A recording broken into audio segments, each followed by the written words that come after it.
Թույլ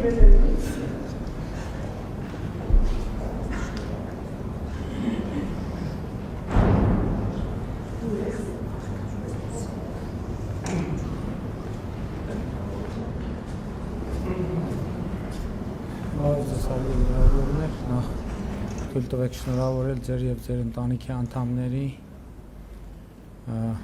ամանորը եւ Սուրբ Ծնունդը եւ իմ լավագույն մաղթանքները հղել։ Խնդրեմ հարցեր, առաջիկա առավելագույնը 1 ժամվա ընթացքում պատրաստ եմ պատասխանել ձեր հարցերին։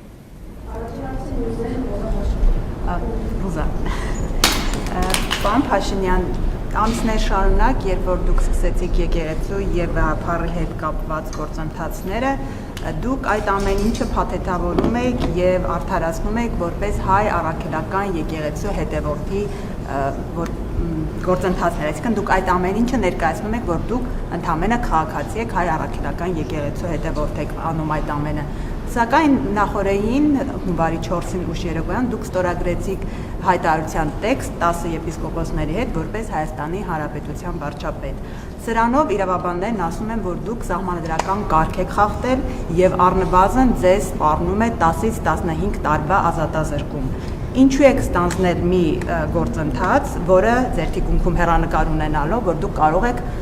ազատազրկվել 10-ից 15 տարի։ Եվ մի դիտարկում եմ ուզում անել, պարոն Փաշինյան, դուք դեկտեմբերի 31-ին մինչ հրապարակում հմայվում էիք դրոններով շոուով,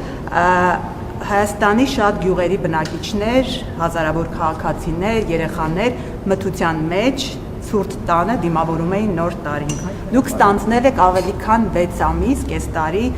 հեծի կառավարումը։ Ստացվում է, որ ոչինչ չի փոխվել, ավելի վատացել է իրավիճակը եւ ընդամենը մեկ մարդ է շահել Ռոմանոս Պետրոսյանը, որը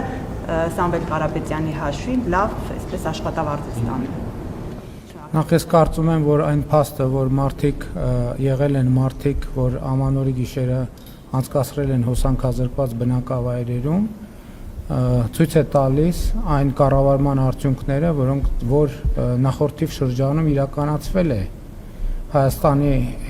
էլեկտրական ցանցերում եւ այն process-ները, որ վերջին ամիսներին դուք տեսել եք սկսած մայիսից, հենց դրա արդյունք են, որ Հայաստանի էլեկտրական ցանցերը չեն կատարել իրենց ներդրումային պարտավորությունները եւ մասնավորապես Հայաստանի մարզային բնակավայրերում։ Եվ 6 ամսվա ընթացքում, եթե 6 ամսվա ընթացքի process-ները տեղի չունենային, հոսանքազրկված բնակավայրերի թիվը կլիներ ոչ թե ձեր նշածը, այլ ձեր նշածից 3 անգամ ավել, եւ ես հիմա այդ թվում շատ լուրջ կասկածներ ունեմ, որ այդ ամենը արվում էր երկար ժամանակ Հայաստանում քաղաքական դժգոհություններ գեներացնելու համար, թաքնված լինելով Հայաստանի առանցքային կրիտիկական ենթակառուցվածքներից մեկի թիկունքում։ Եվ այդ թվում Ռոմանոս Պետրոսյանի եւ իր գործընկերների եւ մեր մյուս գործընկերների գործունեության արդյունքում պարզվեց, որ Հայաստանի Հանրապետությունում չկա գոնե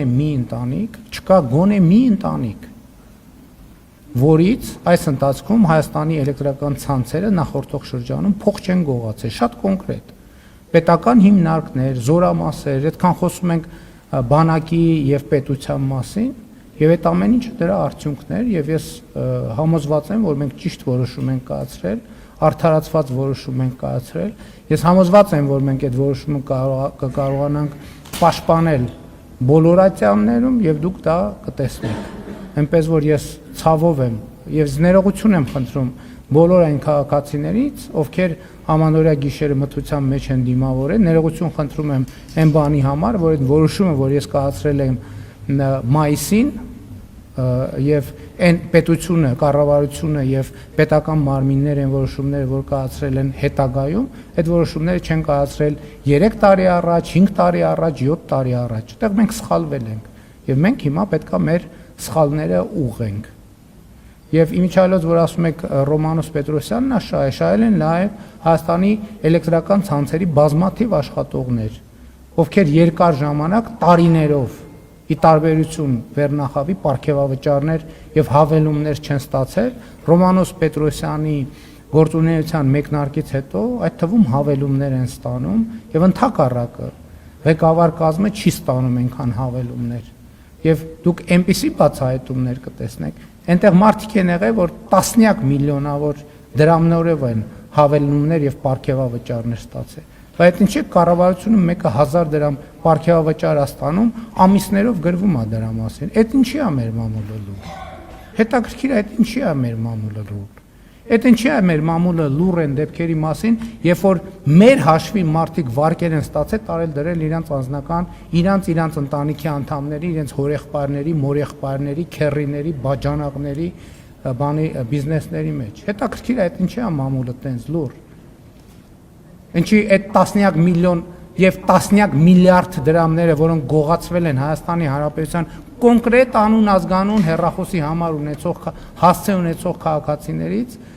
բան են, հա, տենց ուշադրության արժանի չեն, այլ որևէ տեղում ենթադրենք 1000 դրամ ավել ծախսված որևէ միջոց կոնկրետ նպատակային դա է ուշադրության արժանի։ Ինչ ով է ձեզ ասել մասնավոր միջոցներ։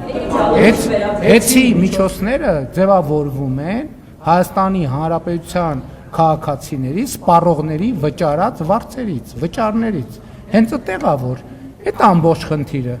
Հեծում չկա մասնավոր միջոց։ Հեծում մի րոպե սպասեք։ Հեծում կամ վերցրած է վարկեր, որի համար էլի վճարում ենք մենք։ Հեծում կամ գործում է էլեկտրոէներգիայի սակագինը, որի համար վճարում ենք մենք։ Դեռ քիչ չի, որ էլեկտրոէներգիայի սակագնի համար մենք վճարել ենք, քաղաքացիները վճարել ենք։ Հավելագրումներ են արվել պետական հիմնարկների վրա, մասնավոր հիմնարկների վրա։ Հայաստանի Հանրապետությունում մի ընտանիք չկա, որից հեծը ձեր նշած անձանց կառավարման շրջանում փող չի գողացել։ Մի այդպիսի ընտանիք չկա։ Մի այդպիսի հիմնարկ չկա, մի այդպիսի մարդ չկա, մի հոգի։ Երևի մենակ իրանցից էլ ըստ ամենայնի գողացած կլինի։ Ինչ վերաբերվում է Հայաստանի Առաքելական Սուրբ Եկեղեցու բարենորոգման խորհրդին, գիտեք, ես հիմա վարչապետ եմ, չէ՞ որպես ձեր առաջ հանդես գալ, ես քաղաքացի չեմ։ Ես քաղաքացի եմ նաև, ես Հայաստանի Առաքելական Սուրբ Եկեղեցու հետևորդ եմ նաև։ Հիմա ասենք այդ փարիսեցիությունը ինչի համար, շատ լավ ես կարող էի բան անել գրել Նիկոլ Փաշինյան Հայաստանի Հանրապետության քաղաքացի։ Եվ դուք այսօր բրիֆինգին հարց կտայիք։ Հայաստանի Հանրապետության քաղաքացի Նիկոլ Փաշինյան, բա դուք ինչ գործ ունեք վարչապետի կեցավայրում։ Ինչի՞ չեք գնացել Իջևանի ձեր Ասլանյան փողոց, չգիտեմ 10 տան բանում բնակարանում բան արել, կազմակերպել այդ հավաքը եւ այլն եւ այդպես շարունակ։ Այսինքն ես չեմ կարծում, թե այդտեղ որևէ խնդիր կա եւ ես էլի ուզում եմ ասեմ, այո, ես հանդես եմ գալիս որպես Հայաստանի Առաքելական Սուրբ Եկեղեցու հետևորդ, բայց հանդես եմ գալիս որպես Հայաստանի Հանրապետության վարչապետ։ Այն օրը մի րոպե ներողություն, այն օրը որ իմ ելույթում ասացի, որ որոշ մարդիկ փորձ են անում Հայաստանի Առաքելական Սուրբ Եկեղեցին օգտագործել որպես հենակետ Հայաստանի Հանրապետության դեմ օգտագործելու համար։ Ինչ վերաբերում է ձեր մեղադրանքներին, 63-րդ Սաղմոս այդ հարցի պատասխանը տալիս է, որտեղ ասում է անօրենություն փնտրեցին, հոգնեցին փնտրելուց եւ քննելուց։ Թող շարունակեն փնտրել եւ քննել։ Եվ նրանց բացի հոգնությունից ուրիշ ոչ մի բան չի սպասվում։ Շնորհակալություն, պարոն Փաշինյան, ես հիշում եմ, երբ որ դուք ազգային ժողովի ընդդիմադիր պատգամավոր եք, անդրադառնում եք օֆշորային հայտնի սկանդալին, որի մեջ ներգրավված էր նաև նավաստարդ arczepiskopos Կճոյանի անունը։ Նա նաև անցնում էր ապօրինի գույքի հարստացման, այդ գործով, եթե չեմ սխալվում, բայց գլխավոր դատախազությունը այդպես էլ չի հստակեցրել, թե խոսքը մասնավորապես ինչ ապօրինի գույքի մասին է։ Նրա ձեր կողմից բնորոշվել էր Bentley Samo։ Հիմա Bentley Samo-ի հետ եք պատրաստում բարենորոգել եկեղեցին, չունեք այն մտավախությունը, որ այն մեղադրանքները, որոնք հնչեցվում են նույն կաթողիկոսի վերաբերյալ, նույն ձեր հետ փաստաթուղթ ստորագրած եպիսկոպոսները, arczepiskoposները եւս խախտել են այդ ուխտը, ինչպես դուք եք ասում, եւ անդրադառնալով նաեւ ԱԱԾ-ի փաստաթղթին եզրասի arczepiskoposi վերաբերյալ նա հերկել է, ասել է, որ այդ փաստաթուղթը կեղծ է, սա հարցի այս հատվածը եւ երկրորդը կառավարությունը պարբերաբար արտոնություններ է տալիս այն գործարարներին, որոնց հետ ունի սերտ առնչություն։ Օրինակ այսօր էլ պարզ դարձավ, որ Ջերմուկ գրուպն է ստացել արտոնություն, ավելի վաղ Սամվել Ալեքսանյանի ընտանիքին պատկանող ընկերությունը։ Հա, եւ սա նաեւ այն պարագայում, երբ դուք դարձյալ ընդդիմադիր եղած ժամանակ խիստ քննադատում եք ասում այդ ընկերությունը, որտեղ ձեր եղբայրը տարբեր մասում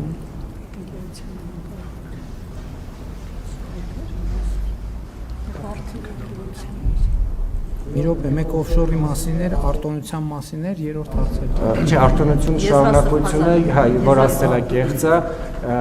ես հիշում եմ նաև, որ ասում եք կեցի այն Հայաստանը, որը վաղն է գալու։ Սա էր արդյոք այն Հայաստանը, որը պիտի գար ձեր պատկերացմամբ, շնորհակալություն։ Այդ ես չեմ ասել, այդ Մովսես Գորգիսյանն է ասել, որ կարող է կրկնել եմ եւ այո, ես իմ ամանորյա ուղերձում ասել եմ։ Ես անդրադարձել եմ այդ թեմային եւ ասել եմ, որ այո, սա է այն Հայաստանը, որը պետքա գար, եւ սա լավ Հայաստան է։ Եվ ես ասել եմ, որ սա իրական Հայաստանն է, Հայաստանի Հանրապետությունը եւ Հայաստանի Հանրապետությունը մեր երազանքների պետությունն է։ Ես ասել եմ, որ 2021 թվին մենք ասում ենք, որ ապագա կա, այսօր ասում ենք, որ ապագան այսօր է։ Եվ երբ որ մենք նայում ենք Հայաստանի տնտեսական ցուցանիշները, երբ որ մենք նայում ենք Հայաստանի միջազգային հեղինակությունը, երբ որ նայում ենք Հայաստանում եւ նրա շուրջ տարածաշրջանում հաստատված խաղաղությունը, ըստ էության այո, դա այն խնդիրն էր, որը մենք 2021 թվականին ուզում ենք լուծել եւ մենք լուծել ենք այդ խնդիրը։ Եվ այդ խնդրի լուծումը ակնհայտ է։ Ինչ վերաբերվում է ձեր նշած են, գիտեք, ես եմ տարբեր մարդկանց մասին տարբեր բան ասել, տարբեր մարդիկ են իմ մասին տարբեր բաներ ասել։ Եվ նոր կտակարանում այսպիսի մի դրվագ կա։ Իհարկե, այստեղ խնդրում եմ բան չանել, ես կմեկնաբանեմ դերաբաշխումը վերջում։ Երբ որ այսպիսի դրվագ կա, երբ որ ասում է, երբ որ փարիսեցիները եւ սադուկեցիները տեսան, որ Հիսուս մաքսավորների եւ մեղավորների հետ է նստում, սկսեցին նրա աշակերտներին մոտավորապես նույն հարցերը տալ, ինչ որ դուք եք տալիս աշակերտներին։ Եվ երբ որ աշակերտները դրա մասին ասացին Հիսուս Քրիստոսին, Հիսուսը ասաց, ես բանին առողջներին բժիշկ պետք չի եւ անմեղների համար չեմ եկել, այլ մեղավորների համար եմ եկել։ Հիմի մեզնից յուրաքանչյուրը այստեղ էլի ուշադրություն դարձրեք, ես հանկարծ չվերապահվի, թե մենք այդ սեղանի շուրջ նստած որևէ մեկին Հիսուսի դերակատարում ենք վերապահում, մյուսներին մեղավորի դերակատարում ենք վերապահում։ Մենք ցանկացած քրիստոնյա հետևորդ, հայաստանյաց առաքելական Սուրբ եկեղեցու ցանկացած հետևորդ, ինքը պետքա գիտակցի երկու բան, որ ինքը մեղավոր է, ինչպես մեղավոր է, բառից բուն իմաստով, ինչպես նկատի ունեին նոր կտակարանի մաքսավորներին եւ մեղավորներին, եւ մյուս կողմից, եթե ինքը Հիսուս Քրիստոսի իրական հետևորդ է, ինքը նաեւ Հիսուս Քրիստոսի գործելակերպի, վարվելակերպի, խոսույթի տրամաբանության եւ առաքելության մեջ է։ Ես եպիսկոպոսների մեջ նստում եմ որպես մեղավոր եւ կարծում եմ, ինչ? Իրենք նստում են որպես եպիսկոպոս։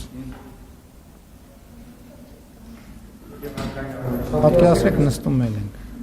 Հա, հարկային արտոնությունների մասին շնորհակալ եմ այդ հարցի համար։ Ուրեմն, գիտեք ինչ, շատ հետաքրքիր վերնագրեր կան։ Կառավարությունը արտոնություն տվեց այսինչին, կառավարությունը արտոնություն տվեց այնինչին, մեկը, չգիտեմ, ծանոթ է, մեկը բարեկամ է, մեկը, չգիտեմ, արդեն Սամվել Ալեքսանյանը արդեն դարձավ բան, մեր թիմակից, համախոհ եւ այլն, բոլորը մեր թիմակից եւ համախոհն են, շատ լավ, շատ լավ։ Հիմա եկեք նայենք այդ անունները արտոնություն ստացածների քանի տոկոսն են, քանի մի տոկոսն են, 10%-ն են, 100%-ն են։ Այս համակարգը արտոնությունների կոչվում է գերակա ոլորտում մաքսային արտոնություններ տրամադրելու մասին։ Հազարավոր գործարարներ այդ արտոնությունը ստացել են։ Այդ թվում ընդդիմության հետ կապված գործարարներ,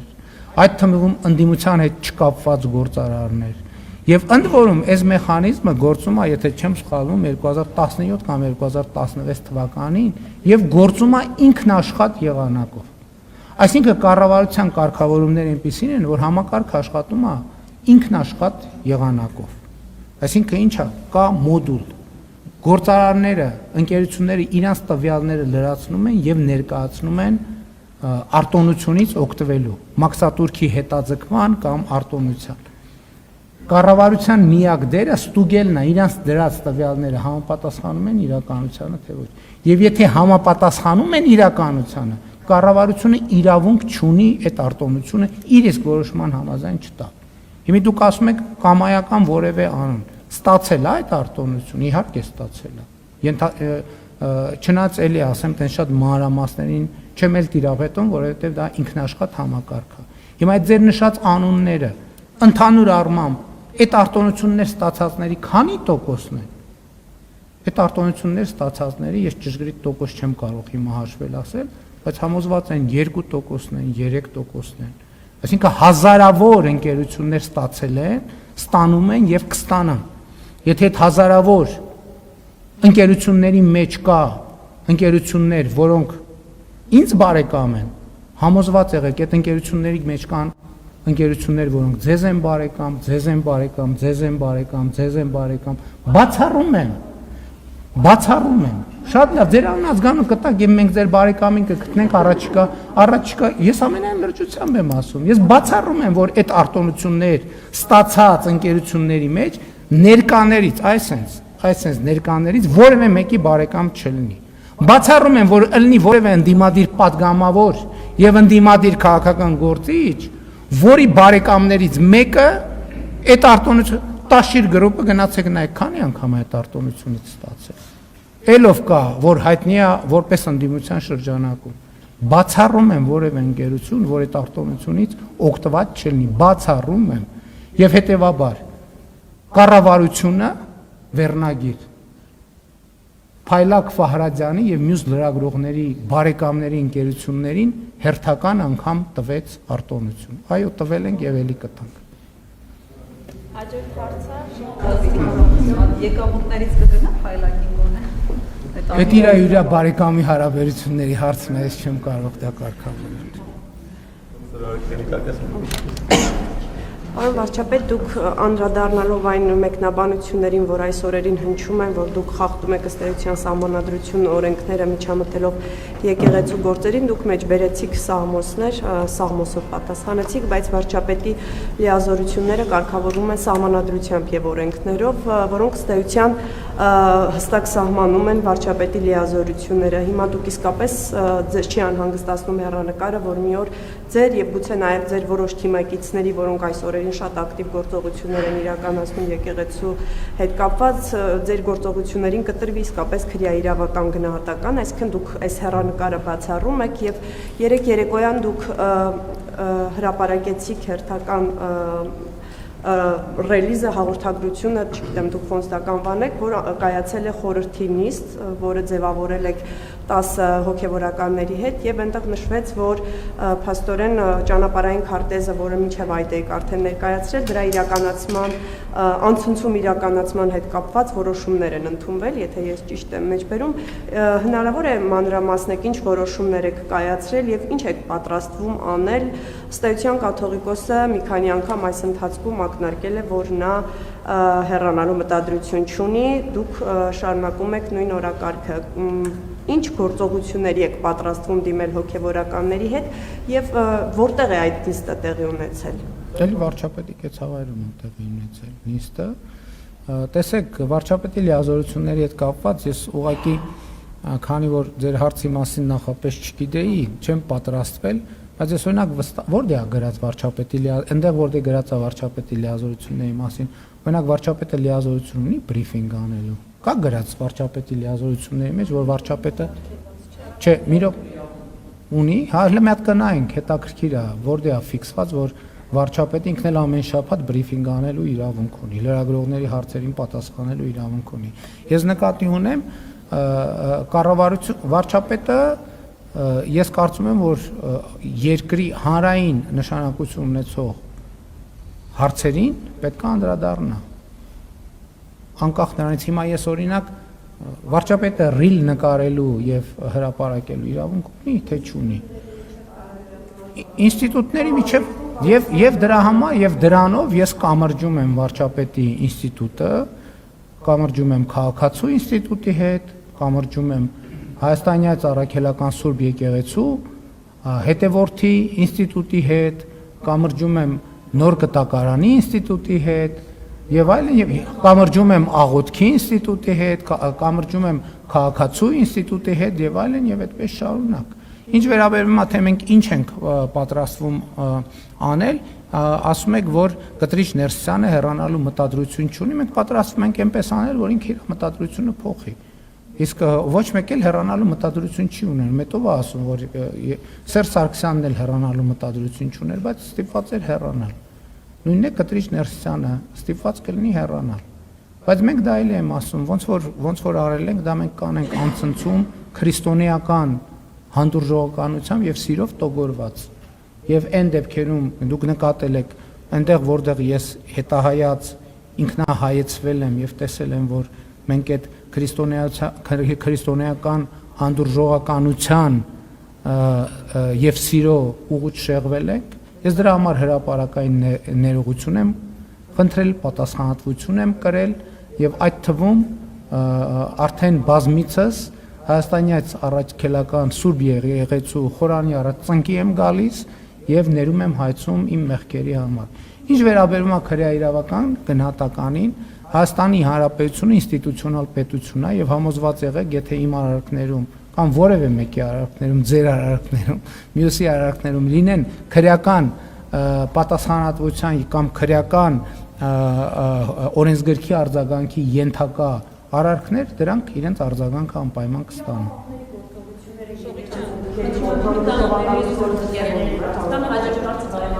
Ուրեմն Հայաստանի Հանրապետության իրավապահ մարմինները գործում են Հայաստանի Հանրապետության ամբողջ տարածքում։ Դուք խոսում եք օրենքից, որևէ օրենքում գրված չի, որ իրավապահ մարմինները տենստեղ կա, որ չեն կարող մտնել կամ իրավապահ մարմինների մտնելու կարգ գոյություն չունի։ Այդ ամեն ինչը տեղի ունենում օրենքով սահմանված կարգով։ Եվ ինչ որևէ մեկ ուզում ասի, որ Հայաստանի Հանրապետությունում կա տարածք, որտեղ Հայաստանի Հանրապետության օրենքը չի գործում, ոչ, ես համաձայն չեմ այդ ձևակերպման հետ։ Շնորհակալություն։ Մի բան ճշտ եմ, դուք որ ասում եք Հայաստանում չկա մի ընտանիք, որից հեծը գողություն առաջ չլինի, հոսանքի հավելագրումների տեսքով, վստահ հայտարարում եմ, որ մեր ընտանիքից եւ մեր համեստ բնակարանից նախկինում հեծը երբևէ գողություն չի արել եւ հավելագրում չի եղել, հակառակ պարագայում ով էլ լիներ հեծի ղեկավարությունը, մեր թաղի էլեկտրիկից միջև ղեկավարությունն այդ հետևանքները կզգան իրենց մաշկի վրա, իսկ փոխարենը հիմա մենք նկատել ենք վերջին ամիսներին, որ կարծես թե ավել է գրում մեր հոսանքը։ Սա իմիջայլոց։ Չէ, կներեք, դա իմիջայլոց չի, ուրեմն ես ձեր հայտարարությունը շատ պատասխանատու հայտարարություն է եւ ես կարծում եմ, որ եւ հեծը եւ իրավապահ մարմինները եւ վերահսկողություն իրականացնող մարմինները պետքա ձեր կոնկրետ հարցին պատասխան տան եւ հանրությունը հրապարակային կառավարության շենքում արված այս հայտարարությանը պետքա արձագանք ստանա։ Բոլոր մասերին։ Շատ պատրաստ եմ տրամադրել, թող ուսումնասիրեն մեր տան հոսանքի ցուցմունքները։ Մինչ բուն հարցը ձևակերպել է, ես ուղղակի հարցնեմ, ես կարող եմ օգտագործել դոմփել բառը իմ հարցի մեջ ձեզ հղում տալով, թե դա 18+ էթիկայի սահմաններում չէ, թե կարող եմ օգտագործել։ Ազատ եք օգտագործել ցանկացած բառ։ Ուրեմն կօգտագործեմ։ Դուք տեղյակ եք այն խոսակցություններից, այն նաև մամուլի հրապարակումներից, համաձայն որոնց նախ ձեր կողմը անցած եւ այսպես ասած տիրադավ հռչակված եպիսկոպոսներից Վազգեն Միրզախանյանը նախկինում երբ եղել է Վիրահայոց թեմի առաջնորդը, այդ շրջանում սեռական ինտիմ կապի մեջ է եղել իր քահանաներից մեկի կնոջ հետ կամ ինչպես դուք եք ցույց ասել, դոմփել է իր քահանայի կնոջը եւ դրանով իսկ պատճառ է հանդիսացել այդ քահանայի ընտանիքի փլուզմանը եւ մեծ սկանդալի առիթ է դա տվել եւ իրեն ուղղակի վտարել են այդտեղից, որպեսզի ել ավելի մեծ զարգացումներ չլինեն, նաեւ մամուլում հրապարակումներ կան Վազգեն Միրզախանյանի այսպես ֆինանսական մախինացիաների, ենթադրյալ մախինացիաների գործարքների մասին։ Մի խոսքով լավ հռչակ չի վայելել ինքը վիրահայոց թեմում։ Հիմա դուք այս մարդու միջոցով ինչպես եք փորձում ձեր խոսքերով ասած պայքարել սրբապղծության դեմ, ինքը օրինակ պղծությամբ զբաղվել է, պիղծ է, թե սուրբ մաքրամաքուր կենցաղով կուսակրոն հոգևորական է։ Մեկ էլ այսօր կառավարության որոշումներից մեկով տեսա, որ կառավարության ղեկավարին այս դեպքում ձեզ սպասարկող մեքենայի պետհամարանիշը այսուհետ պետք է լինի Ultra Gold Հայաստանի դրոշը եւ ընդամենը մեկ թիվը։ Սա նորից հիշեցեց ձեր խոսքի ու գործի տարբերությունը։ Նախկինում, երբ որ դուք նոր եք ստանձնել այս պաշտոնը, հայտարարում եք, որ երկրի ղեկավարի մեքենան չպետք է ունենա Gold համարներ, պետք է հասարակ լինի, այն ժամանակ նույնիսկ հասարակ համարով էր ձեր Mercedes-ը 136.01 կամ ՍՍ։ Հիմա տենց գնալով ավելի տենց գոլդացավ, հիմա էլ ավելի գոլդ է դառնում։ Սա օրինակ ո՞նց է բացատրում։ Այդքան էական հարց չի, ուղղակի հիշեցեք։ Չէ, էական հարց է։ Ես կարծում եմ, որ այդ թվում դուք գիտեք, որ մենք ժամանակի ընթացքում որոշ մոտեցումներ այո վերանայել ենք եւ վերանայել ենք այն տրամաբանությամբ եւ մենք նաեւ այդ թեմաներով խոսակցություն ենք ունեցել, որ մենք այնուամենայնիվ պետական որոշակի ատրիբուտներ կա, որ մենք պարտավոր ենք պահել եւ այդ ատրիբուտները պահելը մեր անձնական կմահաճույքի հարց չի, այլ պետական արարողակարգերի հարց է եւ մենք պետքա մաքսիմալ փորձենք այդ արարողակարգերը պահել։ Իսկ համարանիշի փոփոխությունը տեղի է ունեցել հետեւյալ տրամաբանությամբ, որ որոշակի ինդիկացիա է եղել, որ գործող համարանիշի վրա գրվող հայերեն ՍՍ տառը այդպես արձանագրվել է որպես Սերժ Սարգսյանի անվանատառեր եւ ոչ թե կոնկրետ անձի հետ կապված, եւ մենք կարծում ենք, որ պետական այդ համարանիշը չպետք է որևէ մեկի անվանատառ կրի, այսինքն հիմա ես էլ չպետք է գրեմ NP001 եւ դե դա չէ, գիտեք, դա իր անձնական ընտրության հարց է, այս դեպքում պետական ընտրության հարց է եւ պետական ընտրությունը կարծում եմ արվել է հենց այդ տրամաբանությամբ եւ արվել է էլի իմ նշած տրամաբանությամբ, որպեսզի արարողակարգային նրբությունները ճշգրտորեն պահպանվեն։ Եվ մենք կարծում ենք, որ այո, այնուամենայնիվ ինչքան էլ մենք ոչ ֆորմալ մոտեցումների կողմնակից լինենք, այդ ոչ ֆորմալ մոտեցումները չեն նշանակում պետական արարողակարգային տրամաբանությունները զրոյացնել եւ մենք կարծում ենք, որ պետք է զուգահեռ լինեն այդ երկուսը։ Այն էլ լինի, ես շատ դեպքերում ոչ ֆորմալ եմ մոտենում հարցերին, ոչ ֆորմալ միջոցառումների շատ եմ մասնակցում, ոչ ֆորմալ տեսանյութեր շատ եմ հրապարակում, ոչ ֆորմալ շփումներ շատ եմ ունենում, բայց դա չի նշանակում, որ մենք պետք է ֆորմալությունները եւ պետական արարողակարգային նրբությունները զրոյացնենք եւ արհամարենք, որովհետեւ դրանք պետական կարեւոր ատրիբուտներ են։ Ինչ վերաբերում է ձեր նշած առաջին հարցին, ոչ ես նման տեղեկություններ չունեմ, բայց ես ասեմ նաեւ, որ մենք այս գլխից էլ ես հայտարարեցի, որ մեզնից որևէ մեկը անմեղ կամ սուրբ ձևանալու բան չունի, մտադրություն եւ կանխավարկած չունի։ Ընդհակառակը բարենորոգման հայտարարության մեջ արձանագրված է մեր մեղավորությունը եւ պատասխանատվությունը եւ մեր ցանկությունը եւ ընդհանրապես ես կարծում եմ սա չի վերաբերվում միայն եպիսկոպոսներին կամ պաշտոնյաներին։ Մենք ընդհանրապես պետքա հարց տանք մեր կողմից հայտարարվող բարոյական, հանրային բարոյականության արժեքների եւ մեր ամենօրյա ապրելակերպի հարաբերությունների մասին։ Այս օրակարգը սրա մասին է, որովհետեւ ես բոլորի միջոցով հայաստանյան ծառայքելական Սուրբ եկեղեցու բոլոր հետևորդները այս օրակարգի մեջ ունեն իրենց անելիքը։ Եվ մենք չենք պատրաստվում հավատաքննության ենթարկել։ Հիմա պատկերացնում եք, այն օրը մենք երթ ենք հայտարարել կամ պատարակ ենք հրավիրում, հիմա մենք մարդկանց հավատաքննության պետք է ենթարկենք։ Դրա համար կա այդ թվում կարգ։ Ես ասացի, ես ինքս գնում եմ Խորանի առաջ ծնկի եմ գալիս եւ իմ մեղքերի համար թողություն եմ խնդրում, որովհետեւ իմիջայլոց հավատաքննության չեն ենթարկում եւ այդ հայտարարությունը բաց է նաեւ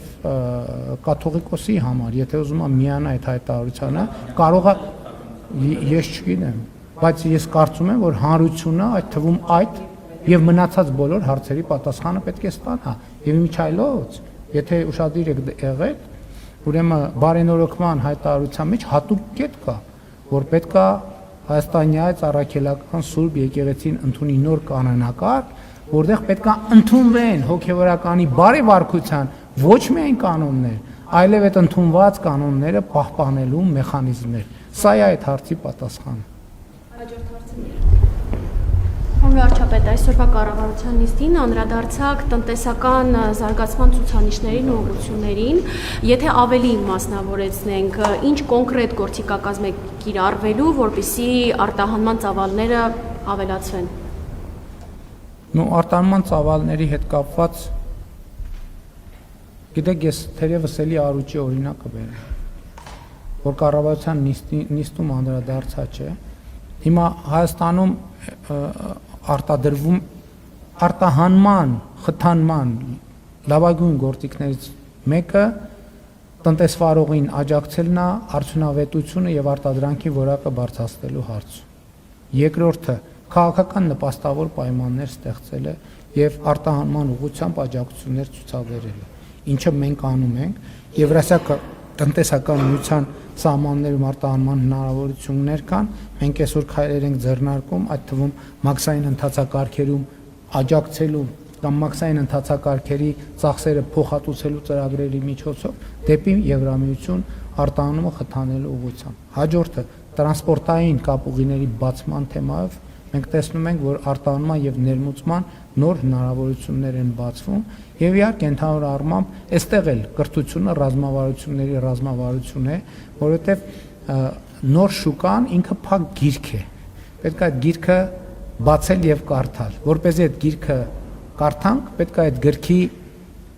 լեզուն իմանանք, գրքի տերմինները իմանանք, գրքի կառուցվածքը իմանանք, որպեսզի այդ գիրքը կարողանանք կարդանք։ Հետևաբար այստեղ էլ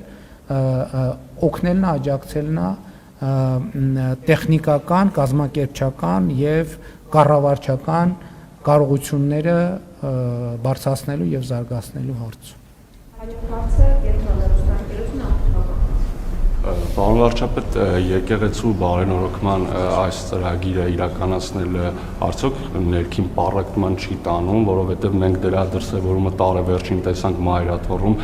երբ երկու խմբի էին բաժանվել մարդիկ, մի մասը պահանջում էր կաթողիկոսի հրաժարական, հեռանալ, մյուս մասը պաշտպանում էր, աջակցում էր եւ այնտեղ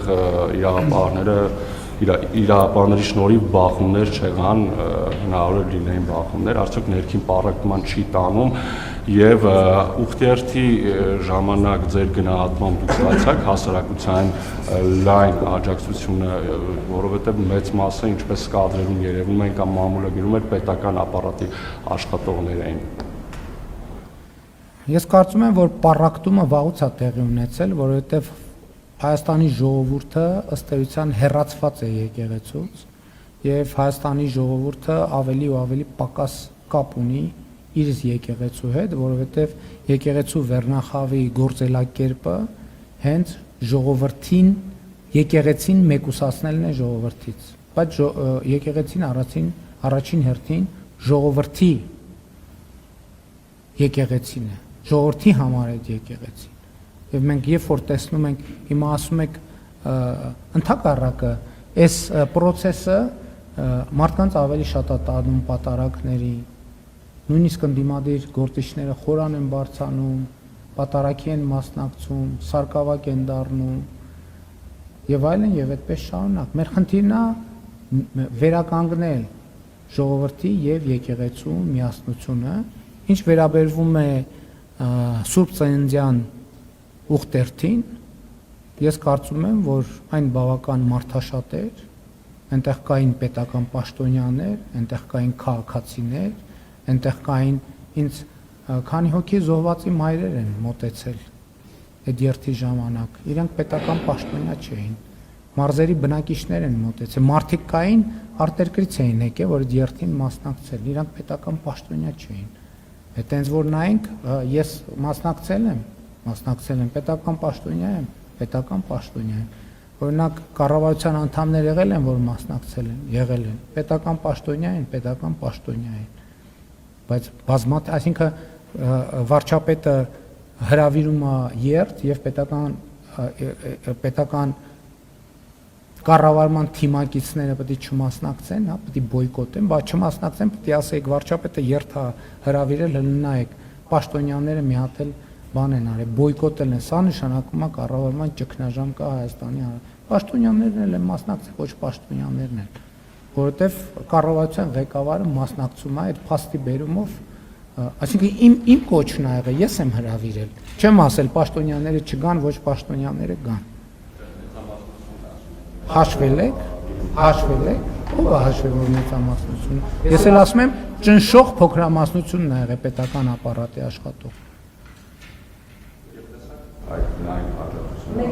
Գիտեք ինչ, բոլորը տեսակ, թաքուն է եղել այդ միջոցառում, թաքուն չի եղել։ Դուք եք ձեր տեսախցիկներով եղել եք, իմիջիայլոց, այս խոսակցությանը ի պատասխան,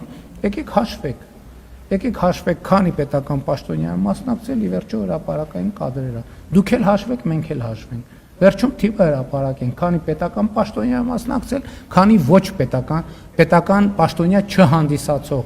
մարդ մասնակցել, կտեսնեք, որ ճնշող մեծամասնությունը պետական պաշտոնյա չհանդիսացող մարդ է։ Հաջորդ հարցը Լիպսիմե Ջեբեջան։ Գործընկերներից հետ կապված ձեր դիրքորոշումն եմ ուզում ճշտել, մեր գործընկերներից Ժողովուրդ օրաթերթին զրկել են հավատարմագրումից ազգային ժողովի Հայկ Կոնջորյանին հարց տալու հետ կապված, որպես նախկին լրագրող եւ խմբագիր, ինչ դիրքորոշում ունեք նման դեպքերի հետ կապված։ Հաջորդը դուք 2019-ի օգոստոսին Ստեփանակերտի հրապարակում ձեր հայտնի ելույթի ժամանակ հայտարարեցիք, անուններ եք այնտեղ հնչեցնում, ասում եք, որ եթե հայկական կապիտալը հայրենիք չունի,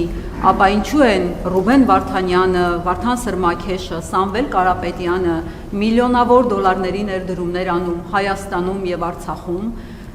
դուք այնտեղ մեծ ոգևորությամբ հորդորում էիք, ասում եք անուն առ անուն այս մարդկանց պետք է հիշենք եւ հորդորում էիք ծափ տալ, եթե մոռացել եք այդ դրվագը, ես կարող եմ sense կարճ մի պահ ուղակի միացնել, տեսեք ինչ երկար միացրեք լսենք։ Հա։ Մի րոպե։ Չէ, ոգևորության պահ է։ Չի միանում, չգիտեմ։ Ձայնը խաղ։ Ձայնը կորե։ Ուրն ծափերով ողջուն են բոլոր են մարդան։ Շատ արագացեք ու ավելի կան։ Եվ որ կարճ դեպի գործընկերներս էլ հասցնեն հարցան, այսպես բուրըն ծափերով ասում եք ողջուն եք։ Ավարտեցիք էլ չեք ուզում միացնել։ Դե կրկնությունն է։ Ովքեր ներդրումներ են արել այսքան միլիոնավոր դոլարների Հայաստանում եւ Արցախում, ծափ տվեցին մարդիկ, ուրախացան, գնացին տներով, հետո ինչ որ կարճ ժամանակ անց դուք գրառում եք անում, ասում եք հեսա քեզ կմիջամտեմ մեր ձևով ստահակ, Սամվել Կարապետյանի բարերար վերցնում եք ճակերտների մեջ, այլևս այդ մարդը չի համարվում բարեգործ ու բարերար, Սամվել Կարապետյանը հայտնվում է բանտում, Ռուբեն Վարդանյանը Բաքվի բանտում։ Սրանից հետո մենք տեսանք, որ Սուրբ Աննա եկեղեցու բակում երեք այսպիսի նույն ոգևորությամբ դուք ասում եք, որ ծափ տան այն նույն 10 եպիսկոպոսներին, որոնք դավաճանել են Վեհափար Հայրապետին, թիկունքով են շրջվել նրանց եւ արդեն ձեր կեցավայրում են հայտնվել, ինչ-ինչ հանգամանքների բերումով, երբ եք ձեր ձևով միջամտելու եւ արդեն այդ 10 եպիսկոպոսներին երբ ենք տեսնելու բանտերում։ Դուք ներողություն եք խնդրում Հիսուս Քրիստոսին նրան մենակ թողնելու համար, երբ եք ներողություն խնդրելու, ավելի ճիշտ ոչ թե ներողություն խնդրելու, այլ այս դեպքում պատասխանատվության ենթարկվելու նրա համար, որ բազմահազար ձեր քաղաքացիներին դուք իրենց վշտի հետ մենակ եք թողել։ Նրանք այդ վիշտը ապրել են ձեր որոշումների հետևանքով։ Կառավարության առաջ քիչ առաջ պարոն Փաշինյան իր զոհված որդու լուսանկարը ձեռքին մի կին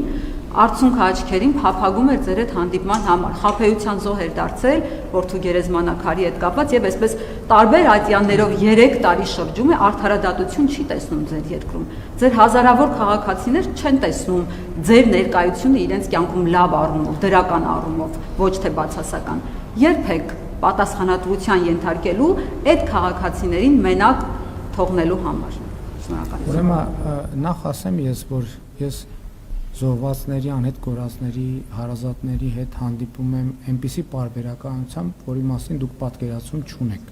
որովհետև մենք չենք լուսաբանում այդ հանդիպումները, որովհետև մենք չենք անում այդ հանդիպումները PR անելու համար։ Երկրորդը, ես ձեզ ասացի, որ այն օրվա երթին օրինակ այդ թվում եկեղեցիներում, պատարակների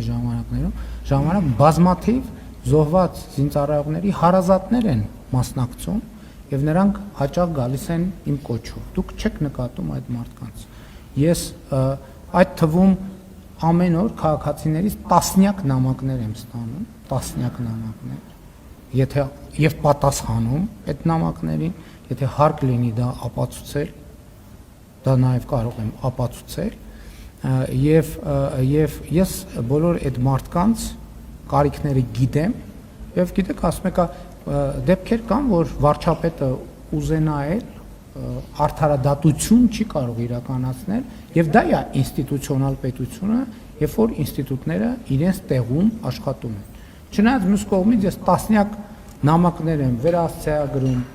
արդարադատության նախարարին, գլխավոր դատախազին, քննչական կոմիտեն, նրանց խնդրելով ուշադրություն դարձնել քաղաքացիների նամակներին եւ որևէ պատասխան կամ իրենց տալ կամ ինձ ուղարկել որևէ ինֆորմացիա։ Իմիջիալոց այսօր Facebook-ի էջում մի հատ բան է գրել քաղաքացիներ նամակ գրել ինձ, որ տենց խաբեության զոհ է դարձել եւ ես ուղղակի ամենալավ արարքը համարեցի այն արձագանքը, որ Facebook-ից էջում դնեմ, մարդիկ կարդան, որ թե ինչ սխեմաներ են գործում եւ մի քիչ զգուշ լինեն եւ տենց հեշտությամբ չտրվեն վստահության, որ փողեր փոխանցեն, երկու անգամ 1000 դրամ ստանան, հետո դրա դիմաց միլիոններ փոխանցեն ու խնդրի առաջ կանգնեն։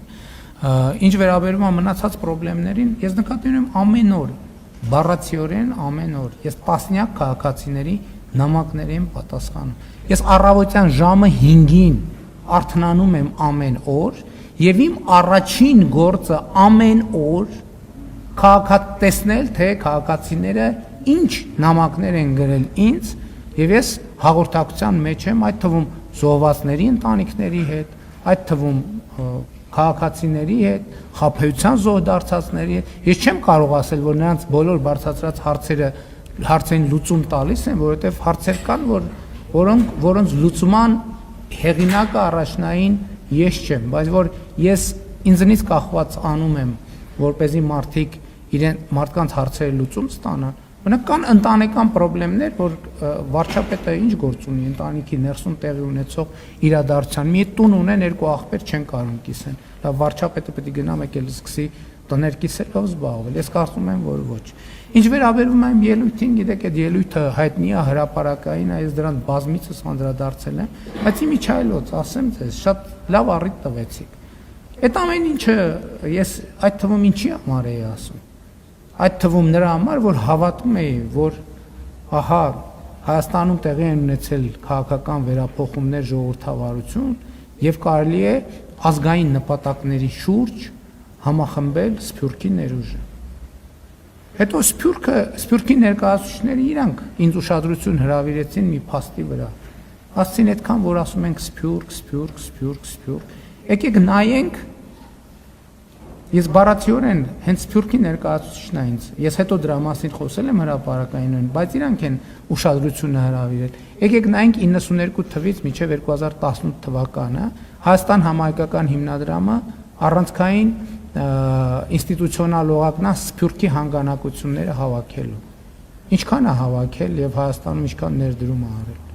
Հետո պարզվեց, որ այդ ամեն ինչը իրականում մեր բոլորի մոլորությունն է։ Կա տնտեսական հետաքրքրություն, կլինի ներդրում, չկա տնտեսական հետաքրքրություն, չի լինի ներդրում։ Իսկ ինչ վերաբերում է ձեր նշած բարերարին, այդ նշած բարերարը թող էլեկտրաէներգիա ապահոver։ Այդ իմը ասած մեխանիզմների գործարկման բա, որ գումարներ են գեներացվել, այսպես ասած բարերարության համար։ Ոչ մեկ իր հաշվին բարերարություն չի արվի։ Այդ բոլոր բարերարությունները արվել են մեր հաշվին, սպառողների հաշվին։ Էլեկտրաէներգիայի մատակարարման մանիպուլյացիաների արդյունքում յուրացումների եւ գումարներ ձեռք բերելու վարկեր վերցնելու տոկոսներով եւ տոկոսները մեր հաշվին փակելու հաշվին։ Ոչ մի բարերարել չկա։ Մոլորություն ա եղել դա։ Դա ձեր մոլորությունն է։ Ես կարծում եմ, կներեք, դուք բանը չեք հետևել բաներին, հանրային ծառայությունների կարգավորող հանձնաժողովի նիստերին չեք հետևել, բա ո՞նց եք տենց բաներ ասում։ Այսինքն ենթադրենք հիմա թաքուն բաներ ասեմ, կասեք թաքուն բան, բա հեծը տվյալները հրապարակում, հաղորդագրությունները, դուք այդ ամեն ինչի չեք հետևում։ Իսկապես շատ զարմանալի է, լուր է մամուլը, ոչ մի բան չի նկատում։ Այդ ինչի չեք նկատում հետաքրքիրը։ Ինչն է ազդում ձեր տեսողության վրա եւ լսողության վրա։ Հետաքրքիր է։ Եթե կարիք կա առողջության ապահովագրության համակարգը, հույս ունեմ շահառու եք եւ կարող եք ձեր տեսողությամբ եւ լսողությամբ առնվազն չեկապանել։ Դե այդ դեպքում հարցերը ավելի են թանձրանում, բայց այդ ինչի չեք նկատում, այդ ինչի չեք լսում։ Հենց այդ եմ ասում, դուք ուրիշ բան եք տեսնում։ Ուրիշ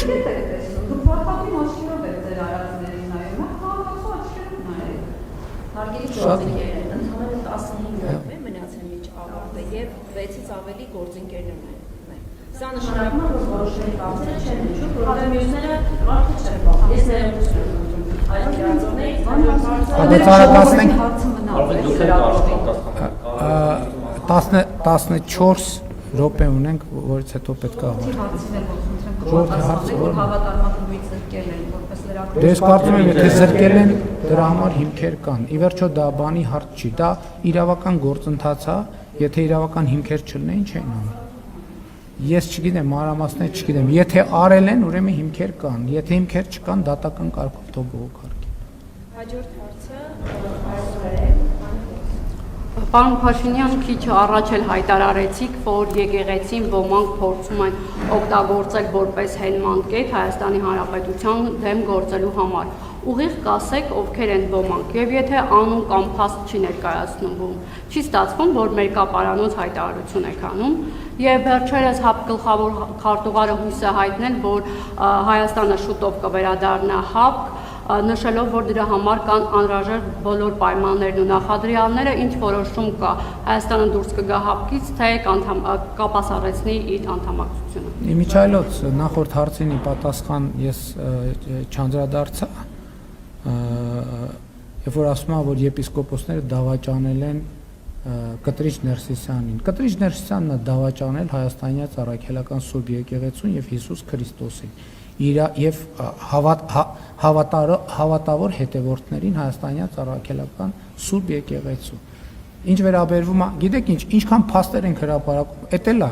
Այսինքն տպավորությունն է, որ ոչ մի փաստ հրապարակված չի։ Հրապարակված են այդ փաստերը։ Նախորդ անգամ մի րոպե, նախորդ անգամ ասացիք, որ Եզրաս Ներսիսյանի ԿԳԲ-ի գործակալ լինելու վերաբերյալ տվյալը, բա որտեղից ազգային անվտանգության ծառայությունը պաշտոնապես տվյալ է հրապարակել։ Հիմա էլ ասում են կեղծ է։ Սամվել Խաչատրյանի հետ կապված տեսան, մեկը հարցրել է, ի վերջո Կտրիչ Ներսիսյանը մոռացել են այս պատմությունը ինչից է սկսել, երբ որ եպիսկոպոսները խումբ է ձևավորվել այդ հարցի քննությամբ զբաղվելու համար։ Եվ երբ որ կաթողիկոսի պաշտոնը զբաղեցնող անձը սկսել է խոչընդոտել այդ քննությունը, այստեղից էլ 10 եպիսկոպոսների գործընթացը սկսել է։ Բա ոչ մեկ չի հարցնում, բա ինչ եղավ այդ պատմությունը։ Բա հանձնախումբ էր ձևավորվել, որը պետքա պարզաբաներ, դա իրականությանը համապատասխանում է, թե չի համապատասխանում։ Բա դա փաստեր է, թե փաստեր չէ։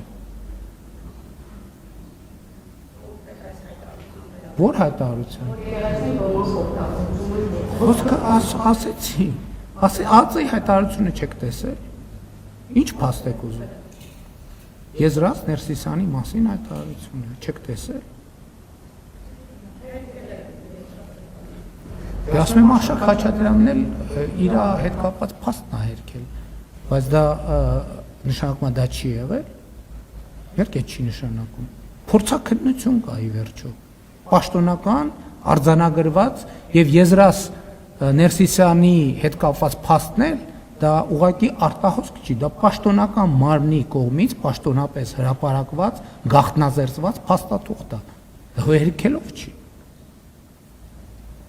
հաջորդ հարցը ՀԱՊ-ի հետ կապված ոչ մի բան չունեմ։ Ավելի լավ ասել եք, որ ավելի շատ կապասառեցած ենք անգամ։ նոր բան ասելու ունենայի, կասեի։ Ինչ որ ասել եմ նախորդ անգամ, ուրեմն դա ուժի մեջ։ Քանի հարց ունենք, Միչայելոս դուք էլ մի հարց տվեք, որ ես մի հարցի պատասխանեմ։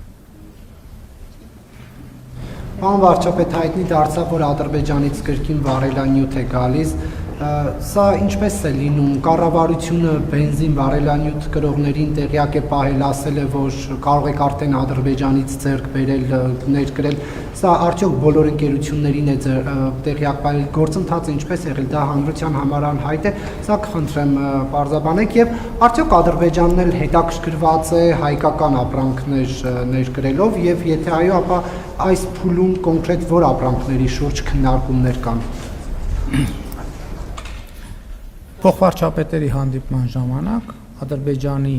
փոխվարչապետը արտահայտել է պատրաստակամությունը Ադրբեջանի վաճառել նավթամթերք։ Հայաստանի կառավարությունը նախնական ուսումնասիրելով դաշտը այն գործարարներին, որոնք մեր գնահատմամբ հակված չեն լինի դրանից քաղաքական ակցիա սարքել, ասել, որ օրինակ կառավարությունը մեզ ստիպում է, որ մենք Ադրբեջանից բենզին գնենք, իսկ մենք չենք գնում բենզին, որովհետև եւ այլն եւ այլն։ Մենք ասել ենք, որ կա այդպիսի հնարավորություն։ Եվ երկու կողմերի ընկերությունները, եթե չեմ սխալվում, Հայաստանի կողմից երկու ընկերություն կապ են հաստատել։ Միջայլոց ասեմ, բոյկոտի դրսևորում առաջին խմբականակի ներկրման ժամանակ եղավ, որովհետև եղան ցանցեր, ովքեր հրաժարվեցին վաճառել այդ բենզինը, ինչը նշանակում է, որ մեր նախնական մտահոգությունը եւ մտավախությունը ճիշտ էր։ Եվ հիմա 1, 2, 3, 4-ին ես կարծում եմ, որ բոլորի համար հասկանալի կլինի, որ այդ շուկան եւ հնարավորությունը բաց է բոլորի համար եւ ով ուզենա կարող է դրանից օգտվել։ Այսինքն որևէ ուրիշ այլ սահմանափակում չկա։ Հիմա անկեղծ ասած տենց process-ներ կան, որ Հայաստանը եւ Ադրբեջանը պոտենցիալ ապրանքների ցանկեր են փոխանակում, թե ինչ ձեռք բերելու եւ ինչ վաճառելու եւ ինչ գնելու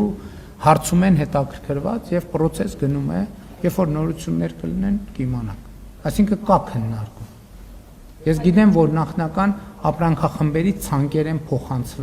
փոխանակվել, դեռևս ուսումնասիրության process-ը կա։ Հաջորդ հարցը շահրապետություն։ Պարոն վարչապետ, սահմանազատման գործընթացը ներկայացվում է որպես խաղաղության գործիք, սակայն գոնե այս պահին հասարակության համար պարզ չէ դրա հաջորդ քայլը եւ այս տարվա մասով կոնկրետ ինչ անելիքներ կան եւ արդյոք ամբողջական սահմանազատումից հետո Հայաստանի Հանրապետության ինչքան տարածքներից ինքնական դուրս կգան ադրբեջանական զորքերը։ Ես երկրորդ հարցին բազմիցս անդրադարձել եմ եւ սահմանազատման գործընթացը հենց դրա մասին է, որ ճշգրտվեն փոխադարձաբար ճանաչված տարածքները Ալմա-Աթայի հռչակագրի հիման վրա։ Դուք գիտեք, որ երկու երկրների սահմանազատման հանձնաժողովների համատեղ գործունեության կանոնակարգում արձանագրված է Ալմա-Աթայի հռչակագիրը որպես սահմանազատման բազային սկզբ եւ դա պետքա իրագործվի։ Սահմանազատման գործընթացում գիտեք, որ հանդիպում տեղի է ունեցել եւ հիմա որոշակի աշխատանքային process-ներ են տեղի ունենում եւ պատեհ առիթով սահմանազատումը գործընթացը կշարունակվի, այսինքն հիմա էլ է շարունակվում, բայց ամեն ինչ չի որ գետնի վրա տեղի ունենում, որովհետեւ գետնի վրա իհարկե տեղի կունենա, որովհետեւ հատկապես կապուղիների եւ թրիփ ծրագրի մեկնարկի համատեքստում առնվազն պետքա սահմանի հատվածները սահմանագծվեն, որպեսզի կոմունիկացիաները սկսեն աշխատել եւ այո, ես գիտեմ, որ ակտիվ աշխատանք է գնում գետնի վրա, երբ որ լինի համապատասխան տեղեկատվությունը կլինի։ Նկատի ունեմ նախատեսված է, բայց ինքը նրբություններ ունեցող աշխատանք է, հիմա այդ նրբությունների փաստաթղթային նախապատրաստությունների վրա աշխատանք է տեղի ունենում։ Հաջորդ հարցը Պարոն Փաշինյան, դուք ասում եք, որ նպատակ ունեք փրկել հայ առաքելական եկեղեցին եւ բարենորոգել։ Հիմա իմ մոտ բնական հարց է հնչում, դուք չեք ուզում հայ առաքելական եկեղեցին փրկել օրինակ Ադրբեջանի գործողություններից, ասպատակություններից, հա, մենք գիտենք, որ Ադրբեջանը ամենօրյա ռեժիմով Արցախի տարածքում ոչնչացնում է հայկական մշակութային ժառանգությունը։ Թե ձեր գործողությունները միտված են նրան, որ եկեղեցուց այդ սեփականությունը Արցախի եկեղեցիների խլվի եւ ավելի հեշտությամբ ադրբեջանցիները այդ գործողությունները իրականացնեն, ավերեն մեր վանքերն ու եկեղեցիները հազարամյա եւ հայ առաքելական եկեղեցին հայց էր ներկայացրել միջազգային դատարան Շուշիի կանաչ ժամի հետ կապված դուք խոսում եք հայցերի հետ քաշելու մասին, փաստորեն եկեղեցին հայցեր է ներկայացրել, արդյոք սա նշանակում է, որ ձեր հակասությունը իրականում սա է հենց կաթողիկոսի հետ, եւ եթե հայցերը հետ չվերցնի եկեղեցին, ինչ եք անելու։ Հայաստանի եւ Ադրբեջանի հարաբերություններում կան բազմաթիվ հարցեր եւ այդ հարցերը պետք է անդրադարձ ունենան խաղաղության գործընթացում։ Մենք կենտրոնացած ենք խաղաղության եւ միջպետական հարաբերությունների հաստատման մասին համաձայնագրի ստորագրման եւ խաղաղության հետագա ինստիտուցիոնալացման վրա։ Եվ մենք բոլոր հարցերը դիտարկում ենք այս տրամաբանությամբ եւ այս առաջնահերթությամբ։ Ինչ վերաբերվում է ոչ պետական, ոչ միջպետական հայցադիմումներին, դրա հետ կապված ես որևէ մեկնաբանություն չունեմ։ Դուք գիտեք, որ կա կարգավորում խաղաղության համաձայնագրում միջպետական հայցերի վերաբերյալ եւ այդ կարգավորումները ուժի մեջ կմտնեն ստորագրումից եւ ավերացումից հետո։ Իմ վեճը կաթողիկոսի Կտրիչ Ներսիսյանի հետ այն է, ինչի մասին ես հրապարակային խոսել եմ։ Ես ընդհանրապես թաքուն վեճեր չունեմ։ Վեճի ամբողջ իմաստն է նա, որ վեճը բանավեճը հրապարակային։ Շնորհակալություն, պարոն վարչապետ, տեղեկություններ վերջերս տարածվեցին, որ տարեսկզբին Հայաստան կայցելի ԱՄՆ փոխնախագահ J.D. Vance-ը կխնդրենք հաստատել կամ հերքել եւ եթե այո այցելելու է, ապա հնարավոր է, որ այդ այցի շրջանակներում մեկնարկի թրիփ նախագիծը։ Գիտեք, նման մակարդակի այցերի 100%-ով հաստատված լինելը պետք է համարվի դրա մասին պաշտոնական հաղորդագրություն։ Այսինքն եկեք շարժվենք այդ տրամաբանությամբ։ Հաջորդ հարցը Հանդային Աբրահամյան։ Պարոն վարչապետ, Եվրամիության պաշտոնյաներից մեկը, եթե չեմ սխալվում, Կայա Կալասներ, ասում էր, որ Եվրամիությանը Հայաստանի համապատասխանությունը 37% է։ Կարող եք մանրամասնել, որ ոլորտում է, որ այդ համապատասխանությունը ապահովել է այդ 37%-ը եւ որ ոլորտներում է, որ բացերը շատ են։ Ճիշտ ասած չեմ կարող այս պահին բարդ հարց եք տալիս, չեմ կարող այս պահին կոնկրետացնել, ճիշտ ասած տեղյակել չեմ, երբ նման բան հայտարարել։ Նախորդ տարվա վերջերին 37%։ Մենք շարունակում ենք հետևականորեն մեր աշխատանքը, որպեսզի համապատասխանության տոկոսը ավելի շատ լինի, բայց ես կխնդրեմ, որ լրացուցիչ տեղեկանք կխնդրեմ, որպեսզի ավելի մանրամասն տեղեկանամ, չէ կոնկրետ տոկոսի մասին չեմ կարող ասել կոնկրետ։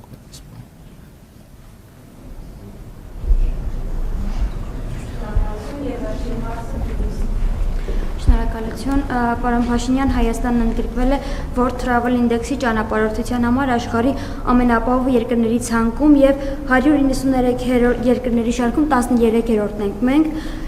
որը 90.27 ինդեքսով լավագույնների շարքում է։ Վարկանիշը ցույց է տալիս, որ